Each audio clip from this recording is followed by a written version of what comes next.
I managed to read 6 books and finish The Count of Monte Cristo for the month of May. What do you say we have a little bookish chat? I'm going to go ahead and start with the 3 books that I do not have in my possession. 2 of them I borrowed from my local library, and then 1 is on loan to a friend. I finished The Fool's Errand in March, and I needed to take the entire month of April just to process that ending. May is the month that we were back in Tawny Man, and I finished The Golden Fool and The Fool's Fate.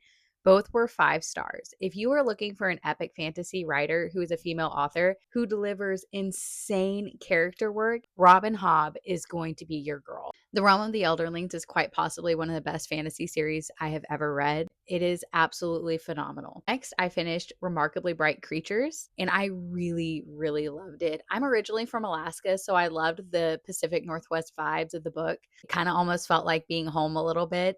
And I loved the relationship between Tova and Marcellus, our sentient octopus detective. Next up, I finally finished The Count of Monte Cristo.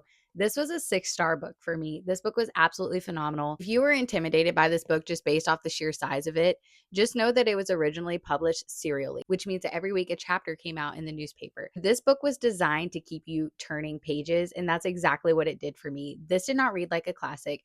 This read like a French soap opera. Stir. Calm down. Thank you. With all the drama, high seas adventures, and a buried treasure. If you want to audiobook this, the BJ Harrison audiobook narration, not only is it phenomenally done and highly entertaining to listen to, it also follows the Penguin Classic Edition very closely. Once I finished The Count of Monte Cristo, your girl needed a fantasy fix.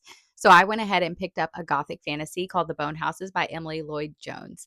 This is a new to me author, but this will not be the last book I read by her. Very interesting, a very entertaining premise and plot, and it's steeped in Welsh mythology, which I really loved. I enjoyed her writing, and if that's not enough to make you want to pick this book up, the animal companion is a dead goat called a bone goat. If you like gothic fantasy and you want something that's heartwarming but slightly grotesque, and you're a fan of T. Kingfisher, I really think you'll like The Bone Houses. You know, I had to get back to my roots. I have been on a romantasy fast for 3 months. Bloodbound was one of my most anticipated reads for this month. I finished this and I gave it 4 stars. I thought that this was a really phenomenal debut book in what is going to be the Cursed Covenant trilogy. I have animal companions, familiars, dragon, deathly duel. The tag is literally called You Duel or You Die. And I'm very interested to see where these ladies take this trilogy. Now, I want to know, what was your best book that you read in May and what was the worst one? And if you haven't met me yet, my name is Sarah. And if you like reading books from all different genres and just adding whimsy to your life, this is going to be the channel for you.